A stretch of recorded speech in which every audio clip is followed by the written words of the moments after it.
오늘은 1학년부터 6학년까지 또 예배를 참여했기 때문에 이런 날은 설교자가 굉장히 긴장이 됩니다. 어떻게 설교를 해야 될까? 또 빨리 끝내는 게 좋지 않을까? 이런 또 생각이 많이 들죠. 여러분도 좋으시죠? 네, 속마음은 숨길 수가 없습니다. 빨리 끝내고 싶겠다.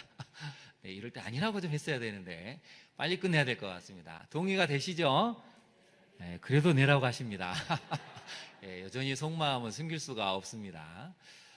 제가 이제 첫째 날 열린 예배를 드릴 때 1학년부터 우리 고등학교 3학년까지 앞에서 이제 변화에 대한 이야기를 하면서 그 부분에 대한 설교 앞부분을 좀 같이 한번 나눠보려고 하는데요. 우리 1학년부터 6학년 선생님들은 들으셨겠지만 짤막하게 한번 복습한다 생각하시고 들었으면 좋겠습니다. 지도를 한번 먼저 볼까요? 지도를 보시면 우리 광양읍이 보이죠?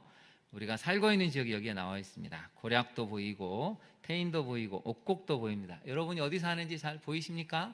네, 잘 보이시죠? 그 다음 한번 볼까요? 그 다음을 보면 미로 지도가 있습니다. 미로 지도는 연필이나 볼펜을 가지고 막 미로를 이렇게 찾아서 이제 출구를 찾는 거죠. 그래서 제가 이제 물어봤습니다. 앞에 이 광양의 지도랑 미로 지도랑 굉장히 중요한 공통점이 있는데 뭘까 했더니 우리 경률이라는 이 어린이가 철학적인 답을 했습니다. 목사님, 공통점은 지도입니다. 근데 여러분은 웃으시지만 이게 굉장히 정답이거든요. 왜냐하면 여러분 미로 지도는 지도죠. 아까 우리가 봤던 광양, 고략, 태인이 나와있는 것도 지도입니다. 근데 공통점은 뭐냐면 우리가 볼 수 있게끔 만들어진 것이죠. 우리가 이 지도를 보면 찾아갈 수가 있습니다. 우리는 어디쯤 있고 어디에 있구나. 전 세계 지도를 놓고 동네 지도를 보면 찾아갈 수 있습니다. 미로도 지도만 있으면 출구를 찾을 수 있죠. 근데 여러분 그 다음 사진 한번 볼까요? 이거 이제 캐스트웨이의 한 마지막 장면인데 주인공이 비행기 추락이 일어나가지고 배달을 못하고 혼자 생존했다가 구사일생으로 구출이 됐습니다. 마지막 이 택배를 전달하고 나서 이 마지막 영화의 장면이 이것입니다. 나는 어디로 가야 할까? 그래서 우리 아동부 어린이들한테 물어봤습니다. 어디로 갔을 것 같아? 그랬더니 대답이 많더라고. 위쪽으로 갔어요? 아래쪽으로 갔어요? 오른쪽으로 갔어요? 왼쪽으로 갔어요? 답이 많은데 여러분 생각에는 주인공이 어디로 갔을 것 같습니까? 하늘나라로 갔대요. 와, 역시 이 2박 3일 하더니 영적으로 그냥 해석이 되어버렸습니다. 우리 선생님들 잘 키우셨습니다. 정답은 어딜까요? 우리 성가대, 찬양대. 정답은 어딜 것 같습니까? 네, 정답은 모릅니다. 영화가 저기서 끝나기 때문에 우리는 알 수가 없죠. 여러분 인생은 지금 어디로 가고 있죠? 여러분 인생은 어디로 가고 있습니까? 그래서 우리 인생을 잘 살고 싶습니다. 정말 잘 살고 싶고 행복하게 살고 싶고 그래서 누구보다도 정말 후회함 없는 부러워할 만한 삶을 살고 싶죠. 그래서 이제 많은 사람들이 각자 나름의 인생의 방법을 찾는데 제가 책 한 권을 소개시켜 드릴게요. 한번 볼까요? 어쩌다 도구라는 책입니다. 어쩌다라는 도구라는 책인데 여러분 꼭 한번 읽어보시면 좋겠습니다. 이 화면에 밝게 웃으신 분이 우리 교회 송도님은 아니고 이재덕 마스터라는 분인데 3P 경영연구소에 있으신 분입니다. 이분이 책의 자기소개를 이렇게 했습니다. 한번 볼까요? 6년 동안 한반밖에 없던 시골 학교 출신입니다. 서울에 올라가면 지하철 환승이 너무 두려워서 지하철 타는 게 두려웠습니다. 30년 동안 평생 서울에 2번밖에 가지 못했던 사람입니다. 서울 가면 무조건 양복을 입어야 된다고 생각을 했죠. 대학교 1학년 때 학점이 1.4점, 요즘식으로 20점에서 30점밖에 안 되죠. 책은 수면제요, 침대라 32년 동안 읽은 책은 3권밖에 안 됩니다. 자, 여러분 나는 적어도 10권은 다 읽지 않으셨겠습니까? 근데 이분이 32살 동안 읽은 책은 3권밖에 안 됐습니다. 나 혼자 잘 살면 된다. 열심히 술 마시고 당구 치고 PC방 가서 밤을 지샜습니다. 이게 인생인 줄 알았는데 어느 날 정신이 번쩍 들어서 이렇게 살면 안 되겠구나 해가지고 바뀌었습니다. 지금은 어떻게 됐을까요? 서울대, 연세대, 고려대, 삼성, LG, 현대 웬만한 데는 다 다니면서 강연하는 사람으로 완전히 바뀌었습니다. 그래서 자기가 가르치는 강사, 수강생만 30만 명이 넘습니다. 인생이 바뀌어도 여러분 이렇게 바뀔 수가 없는 것이죠. 그래서 이분이 이제 자기 쪽에서 그 소개를 했는데 책 제목은 어쩌다 도구죠. 그래서 인생에 여러분 3가지 도구가 있습니다. 한번 볼까요? 인생의 첫 번째 도구, 이분처럼 술과 담배와 게임만 하다가 인생을 무너뜨리는 사람이 있습니다. 여전히 이 첫 번째 도구에서 못 벗어나는 사람이 굉장히 많죠. 근데 이분처럼 두 번째 도구를 만나는 사람이 있습니다. 두 번째 도구는 본격적 독서인데요. 우리 큐티하는 것과 똑같습니다. 책을 보고 깨닫고 적용할 점을 써보는 것, 이게 본격적 독서라고 하는데, 책을 읽으면 본 것 깨닫는 밑줄을 긋고 깨달은 걸 메모하고 자기 삶에 적용하는 독서법을 배웠습니다. 정리력, 자기 인생을 정리합니다. 책상을 정리하고 집안을 정리하고 불필요한 인간관계를 정리하기 시작했습니다. 그다음에 3P 바인더, 다이어리를 쓰기 시작했다는 것이죠. 다이어리를 쓰면서 연간 목표, 월간 목표, 주간 목표 11 목표를 쓰면서 인생을 완전히 바꿨습니다. 마지막에 독서 포럼 나비에 이분이 이제 참여하게 되는데요. 1년 52주 52권을 읽습니다. 아침 7시부터 아침 7시부터 아침 9시까지 매주 토요일마다 책 한 권을 읽고 나누는 이 독서 포럼 나비를 해서 1년에 52권씩을 읽고 있습니다. 10년쯤 됐으면 얼마 읽었을까요? 520권을 읽는 거죠. 20년이면 1000권을 넘게 읽습니다. 제가 이분을 한 지 벌써 10년이 넘었는데, 15년이 넘었는데 읽은 책은 벌써 어마어마한 거죠. 이렇게 사는 사람이 많다는 것입니다, 여러분. 여기에 도전을 봐서 어떤 엄마들이 우리도 독서 모임 하고 싶은데 너무 바빠요 그랬더니, 그럼 우리는 새벽에 합시다. 그래서 새벽 4시에 일어나가지고 5시부터 7시까지 하는 엄마들 모임도 있습니다. 두 번째 도구가 인생을 바꿨죠. 근데 우리 크리스찬들은 세 번째 도구가 있어야 됩니다. 한번 볼까요? 세 번째 도구 같이 한번 읽어보겠습니다. 시작. 성경 말씀, 기도, 공동체. 우리는 세 번째 도구가 가장 중요합니다. 말씀, 기도, 공동체가 있을 때 두 번째 도구를 배워서 엄청난 삶을 살 수 있다는 것이죠. 여러분은 이 세 가지 도구 중에 지금 어떤 도구를 사용하고 있습니까? 첫 번째 도구인가요? 두 번째 도구십니까? 세 번째 도구로 두 번째 도구와 같이 가고 있으십니까? 너무나 많은 사람들이 예수를 믿는다고 하지만 술에, 담배에, 도박에, 중독에, 알코올에 여러 가지 것에 중독에서 못 벗어나는 사람이 참 많습니다. 여러분, 우리는 말씀과 기도와 공동체를 통해서 우리 인생을 바꿔야 됩니다. 하나님 우리 인생을 바꾸기를 원하시죠. 근데 너무나 많은 사람들이 힘들어하죠. 너무 늦었어요. 안 될 것 같아요. 그럴 때 하나님이 하신 말씀이 있습니다. 화면을 한번 볼까요? 괜찮아. 하나님과 함께라면 천천히 가도 괜찮아. 같이 한번 읽어볼까요? 시작. 괜찮아. 하나님과 함께라면 천천히 가도 괜찮다니까 늦잠을 자고 게으름을 피라는 게 아니라 열심히 하되 방향만 맞으면 우리가 좀 늦어도 괜찮다는 것이죠. 자, 옆에 분한테 한번 컨멘해 보실까요? 천천히 가도 괜찮습니다. 한번 인사해 보시죠. 천천히 가도 괜찮습니다.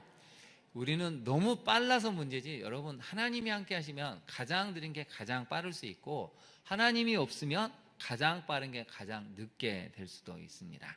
그래서 이제 우리가 구호를 외쳐볼 텐데요. 2박 3일 내내 구호를 외쳤습니다. 자, 한번 오른손을 드셔보실까요? 우리 아동부가 잘할 것 같은데 아동부가 큰 소리를 한번 해볼까요? 같이 한번 해보겠습니다. 우리 아동부 한번 저랑 같이 해보겠습니다. 구호 준비. 소리가 작은데 구호 준비. 시작. 하나님과 함께, 나와 함께, 우리와 함께. 네, 이 세 가지가 있어야 됩니다. 그래서 GMU라고 하죠. God, me, us. 여러분, 미래는 내가 만든 겁니까? 옆 사람이 만들어주는 겁니까?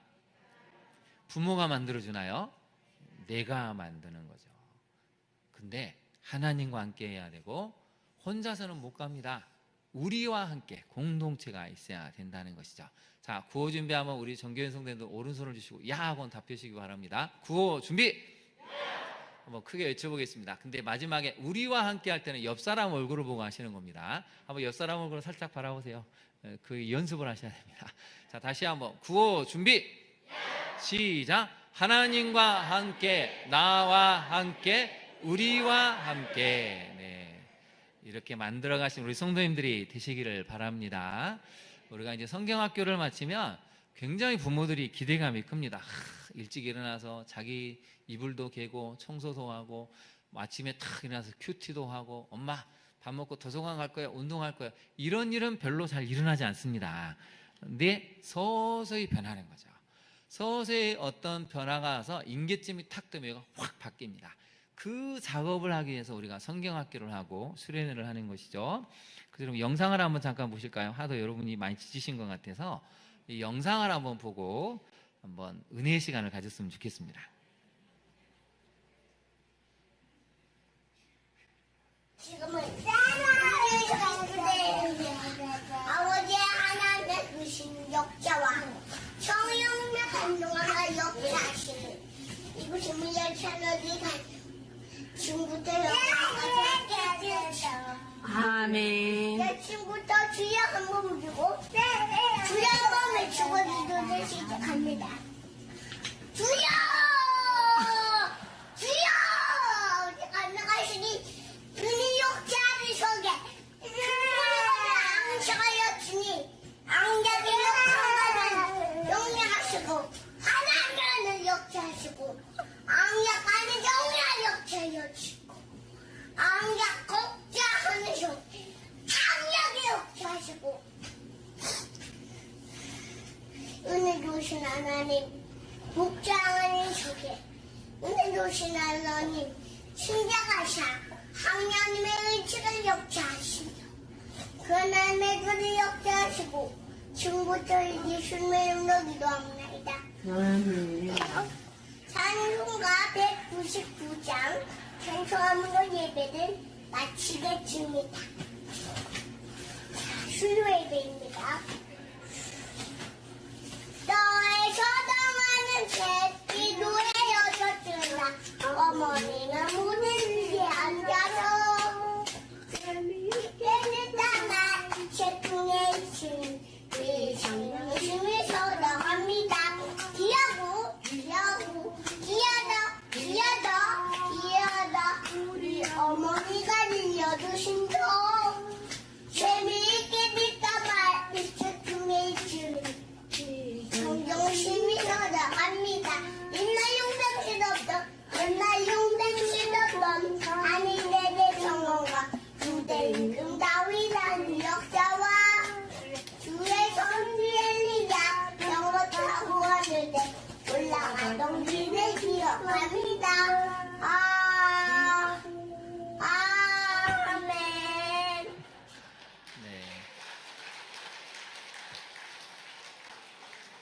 네. 얘가 얼마나 그냥 경건하고 열정이 보는 제가 부끄럽습니다. 아, 저렇게 기도를 해야 되는데. 여러분들 이 아이가 이렇게 된 것은 부모가 이렇게 간절한 그냥 쇼가 아니고 형식적이 아니고 부모가 그렇게 간절히 기도한 걸 보고 자기도 한번 해보고 싶다는 거죠. 우리 아이들이 부모의 기도 소리를 듣습니다. 우리 아이들이 그래도 부모들이 말씀을 읽는 소리를 듣습니다. 밤마다 자녀를 위해 기도하는 그 모습을 보면 닮아가는 것이죠. 우리는 어떤 것을 보여주고 있을까요? 어떤 것이 우리 아이들의 인상에 남아서 생각이 나면 저렇게 흉내를 내보고 싶고 흉내를 통해서 삶이 되고 싶은 그런 열정을 불러일으키고 있을까요? 우리 모습이 우리 자녀들의 본이 되어가는 모습입니다.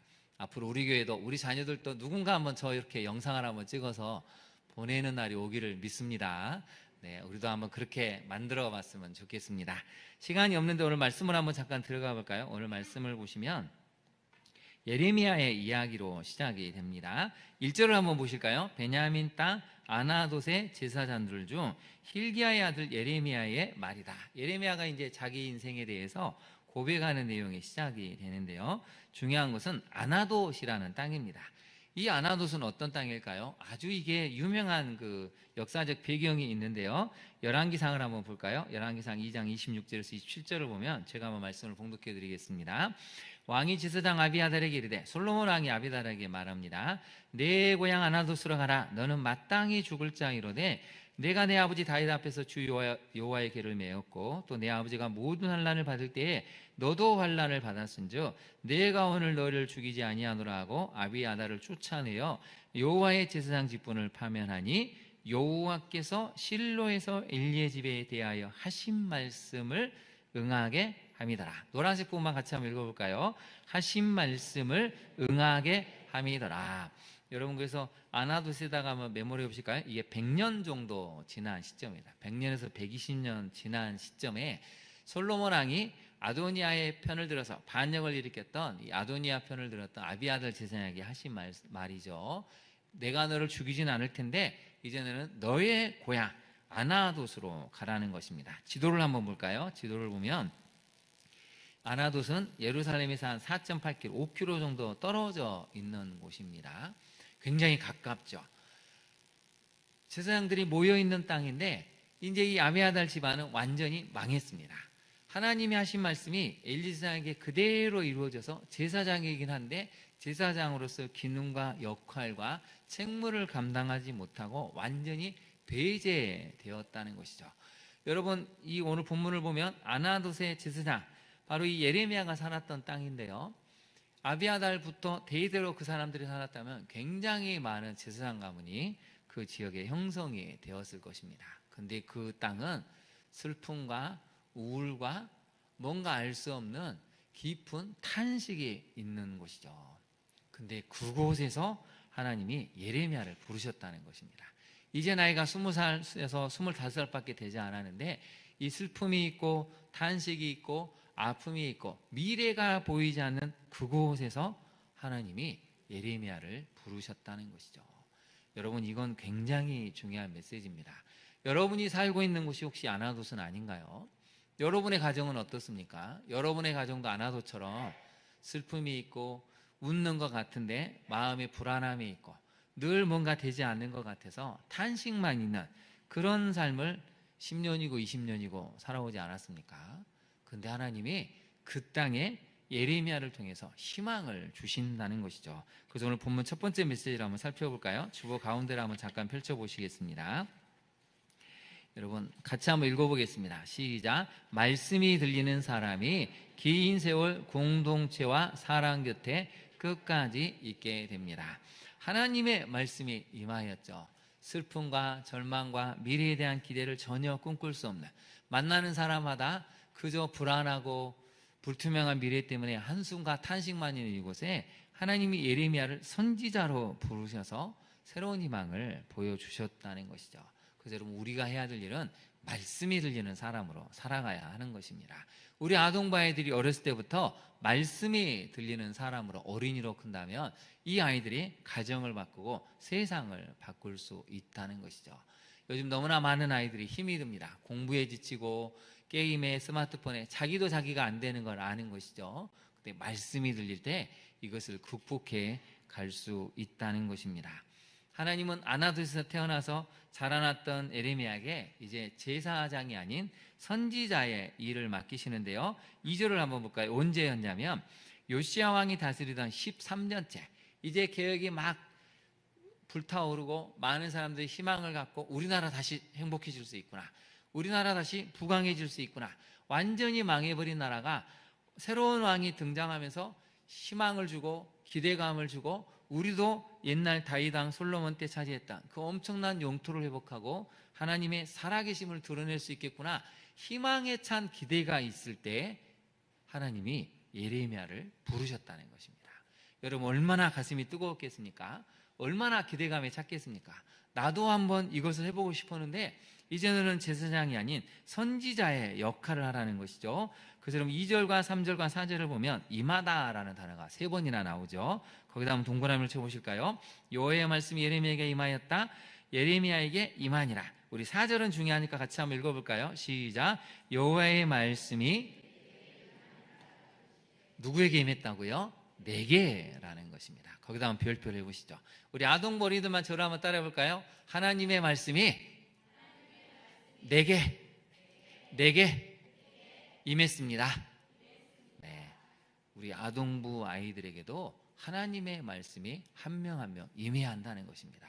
여러분, 이 하나님의 말씀은 옆에 사람에게만 임하는 것이 아닙니다. 그냥 옆에 사람에게만 임했으면 좋겠다는 것이 아니고 나에게 임한다는 것입니다. 가장 힘들고 외롭고 고통스러운 땅에 살아가는 사람들에게 하나님이 나를 부르셔서 말씀을 통해서 바꾸기를 원하신다는 것이죠.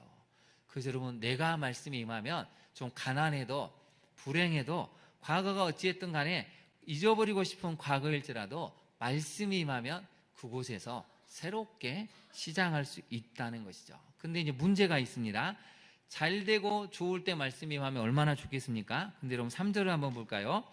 요야김 시대부터 시드기야, 나라가 완전히 망하는 때까지 40년 이상을 사역을 감당하는 게 예레미야 선지자의 몫이었습니다. 슬퍼하죠. 외롭습니다.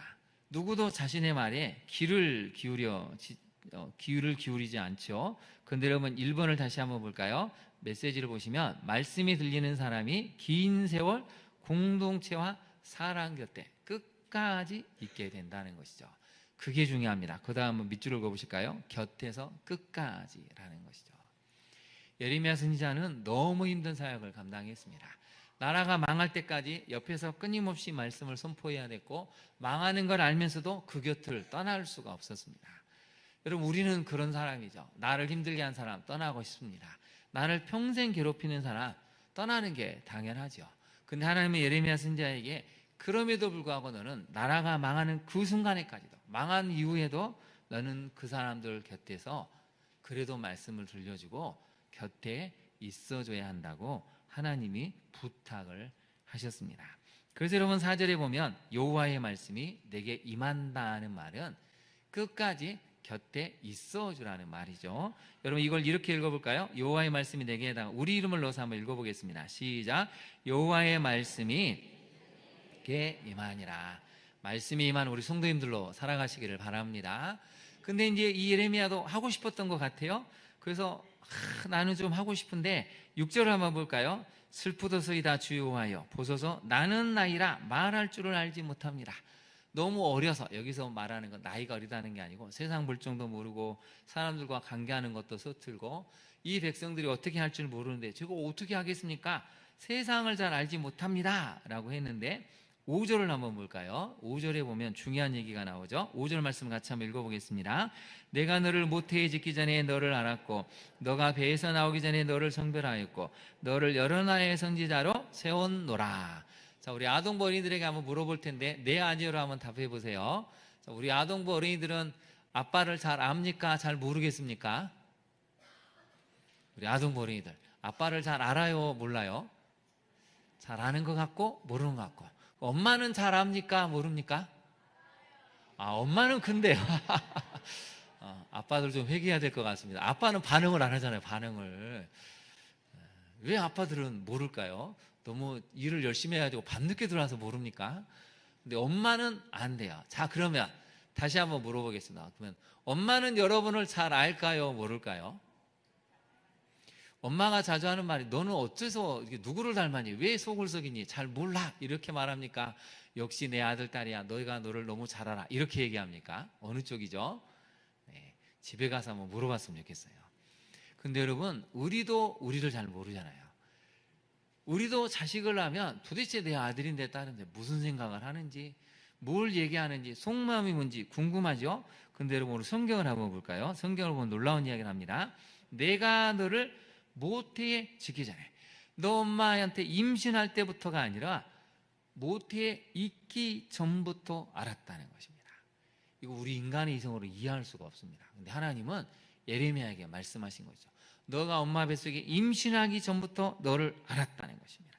뱃속에 나오기 전부터 너를 성별했다는 것이죠. 그래서 너를 여러 나라의 선지자로 세웠다는 것입니다. 그래서 여러분, 자식이 속을 썩이잖아요. 누구한테 가야 됩니까? 하나님한테 가야 됩니다. 하나님은 내 아들을 아시잖아요. 내 딸을 아시잖아요. 도대체 내가 내 아들의 마음을 모르겠고 내 뱃속에서 낳은 아들, 딸인데 도대체 이해가 안 됩니다 하면 하나님께 가야 합니다. 여러분이 남편의 속마음을 모를 때, 아내의 속마음을 모를 때 누구한테 가야 되죠? 하나님한테 가야죠. 아무리 수십 년 살아도 여러분 남편을 압니까? 아내를 압니까? 알 수가 없습니다. 여전히 오리무중이죠. 그래서 제가 옛날에 생가족할 때 50년 가까이 사신 분한테 물어도 그분들 하는 대답이 그렇습니다. 여전히 모르겠습니다. 남편이 무슨 생각을 하는지, 아내가 왜 이렇게 행동하는지 모른다는 것이죠. 우리가 그 사람 속에 들어가지 않느나 우리는 알 수 없는데 오늘 본문을 보니까 하나님은 나보다 나를 더 잘 아시는 분이라고 말씀하십니다. 그러니 여러분, 자녀를 키우고 속상할 때마다 하나님께 나아가서 부르짖으면 우리 아이에게 맞는 하나님의 계획을 발견할 수 있다는 것이죠. 그래서 예레미야 선지자에게 요청하는 것이 있는데요. 여러분, 저를 한번 따라해 볼까요? 누구에게 보내든지 무엇을 말씀하시든지 하나님은 말하라고 말씀하십니다. 내가 너를 누구에게 보내든지 사람을 두려워하지 말고 누구에게 무엇을 말씀하시든지 너는 말해야 한다고 오늘 예레미야 선지자를 통해서 말씀하고 계십니다. 그래서 여러분이 목사님들을 위해서, 사역자들을 위해서 기도하실 것은 이것입니다. 목사님들이, 목회자들이, 사역자들이 권력자를 두려워하지 않도록, 친한 사람들의 눈치를 봐서 정직하게 말하는 이것을 못하지 않도록 하나님만을 두려워하고 말할 수 있도록, 누구에게 어떤 상황이든지 이 말씀만은 확실하게 선포할 수 있는 담대한 사역자가 될 수 있도록 여러분 기도해 주셔야 됩니다. 그래서 여러분 7절에 거기다 밑줄을 그어볼까요? 내가 너를 누구에게 보내든지 내가 네게 무엇을 명령하든지 너는 말하라고 말씀을 하셨습니다. 이것만 지킨다면 아마 한국교회가 달라지지 않겠습니까? 이걸 해낼 수 있는 교역자라면 여러분 정말 세상이 바뀌지 않을까요? 그래서 하나님은 말씀하시죠. 두려워하지 말라는 것입니다. 근데 희한한 말씀을 하시죠. 8절 한번 볼까요? 너는 누구 때문에 두려워하지 말라고요? 그들 때문에. 너를 괴롭힐 수 있고 너에게 상처를 줄 수 있고 너를 죽일 듯이 덤벼드는 그런 사람들 때문에 두려워하지 말라는 것입니다. 내가 너를 반드시 구원하시겠다고 말씀하셨죠. 그러면서 한 가지를 보여주시는데요. 자, 손을 한번 들어볼까요? 우리 아동머리도 한번 손을 한번 들어보시죠. 오른손을 들어볼까요? 자기 입술에 한번 손을 대볼까요? 자기 입술에. 자, 하나님이 오늘 본문을 보니까 내려볼까요? 하나님이 그의 손을 내밀어 예레미야의 입에 대셨죠. 그리고 뭐라고 말씀하셨냐면 보라 내가 내 말을 내 입에 두었노라. 우리 작년부터 한번 해보실까요? 손을 한번 자기 입에 한번 대보시죠. 하나님이 뭐라고 말씀하신다고요? 하나님의 말을 누구 입에? 내 입에 둔다고 말씀하십니다. 그래서 여러분 우리 말은 두 가지 방향성이 있어야 되는데요. 10절을 한번 볼까요? 보라 내가 오늘 너를 여러 나라와 여러 왕국 위에 세워 내가 그것들을 뽑고 파괴하며 파멸하고 넘어뜨리며 건설하고 신게 하였다. 이렇게 말씀하셨죠. 메모를 해보실까요? 회개와 회복을 말씀하신다는 것이죠. 예레미야 선지자가 앞으로 애굽이 어떻게 될지, 아수르, 바벨론, 그 다음에 신흥 모든 강국들, 주변의 모든 나라들이 어떻게 될지를 다 보게 됩니다. 남유다가 어떻게 갈지도 다 보게 되죠. 예레미야의 말이 바로 그것을 선언한다는 것입니다. 나라들이 무너지고 뽑혀지고 파괴되는 것도 보지만 그러나 망했다고 생각했던 남유다는 다시 한번 건설이 되고 심는 역사가 일어난다는 것이죠. 그래서 우리의 말은 회개와 회복을 만드는 말이 되어야 한다는 것입니다. 잘못하는 사람에게, 남편에게, 아내에게, 아들에게, 딸에게 회개해야 된다. 회개하고 붙들어야 된다. 하나님 앞에 엎드려서 회개할, 그러나 회개를 통해서 새로운 회복, 건설하고 심는 이 입술의 열매를 만들어내는 사역을 해야 한다고 오늘 예레미야 선지자에게 말씀하셨습니다. 여러분 오늘의 말씀을 잘 기억하시고 우리의 남은 인생은 오늘의 말씀처럼 회개와 회복의 역사를 만드는 말씀이구나 하는 것을 깨닫고 남은 인생은 이 말씀의 역사를 만들어가는 우리 광양중학교 성도님들이 되시기를 진심으로 축원합니다. 우리 함께 기도할 텐데요. 특별히 오늘 아동부가 왔습니다. 우리 아동버린들 앞으로 한번 나올까요? 우리 아동버린들 선생님들 앞으로 한번 나오시죠. 계단 위에도 올라왔으면 좋겠습니다. 우리 아동버린들에서 기도를 해주시고 요 위로 올라올까요? 위로 올라와서 마지막 예수의 길 찬양할 텐데요. 정말 우리 아동버린이들이 어릴 때부터 하나님의 말씀이 들리는 아이들로 성장해 갈 수 있도록 우리 선생님들이 정말 아이들 한 명 한 명을 위해서 기도할 때 하나님이 큰 은혜의 역사를 만들 수 있도록 기도해 주시기를 바랍니다. 또 우리 맡기신 선생님들에게 또 우리 목사님에게 큰 능력을 달라고 함께 기도해야 될 텐데요. 우리 한번 이 시간 같이 우리 아동부를 위해서 또 오늘 주신 말씀을 생각해서 말씀이 들리는 사람으로 살게 해달라고, 말씀과 기도와 공동체 이 도구를 통해서 큰 은혜의 역사를 만들게 해달라고 우리 시간 주님의 이름을 세 번 부른 다음에 간절히 한번 기도하도록 하겠습니다. 주여 주여 주여 간절히 간구합니다. 주님 그렇습니다. 우리가 이 말씀이 들리는 사람으로 살게 하옵소서. 우리 아동버린이들이 참으로 하나님의 말씀이 들리는 어휘들로 성장케 하옵소서. 어릴 때부터 말씀을 묵상하고 기도의 능력을 체험하며 함께하는 공동체를 경험하여 참으로 젊은이가 되었을 때 하나님 이 세상 누구보다도 주신 사명을 잘 감당해가는 믿음의 어린이들로 성장해 갈 수 있도록 도와주옵소서. 이 아이들이 커가면서 모든 사람들에게 하나님의 은혜를 경험하고 또 그것을 드러낼 수 있는 믿음의 젊은이로 성장할 수 있도록 우리 선생님들에게 능력을 주시고, 우리 선생님들이 섬기며 나아갈 때 가정의 울타리가 든든히 세워지게 하시고, 이 섬김의 봉사의 직분을 감당하는데 어려움이 없도록 여육간의 강건함을 때마다 일마다 하나님이 주시는 풍성한 은혜의 복을 경험해가는 우리 귀한 선생님들과 우리 목회자들이 되게 하여 주옵소서. 오늘 주신 말씀을 붙듭니다. 주님 도와주시옵소서. 말씀이 들려서 우리가 아나독과 같은 환경에 있을지라도 나 한 사람의 말씀이 들림으로 말미암아 새 희망과 새 비전을 보여주며 모든 사람을 살려낼 수 있는 회개와 회복의 메시지를 선언하는 귀한 믿음의 사람들로 설 수 있도록 우리 모두를 도와주옵소서. 그렇게 하실 주님을 찬양하며 예수님 이름으로 기도합니다. 아멘.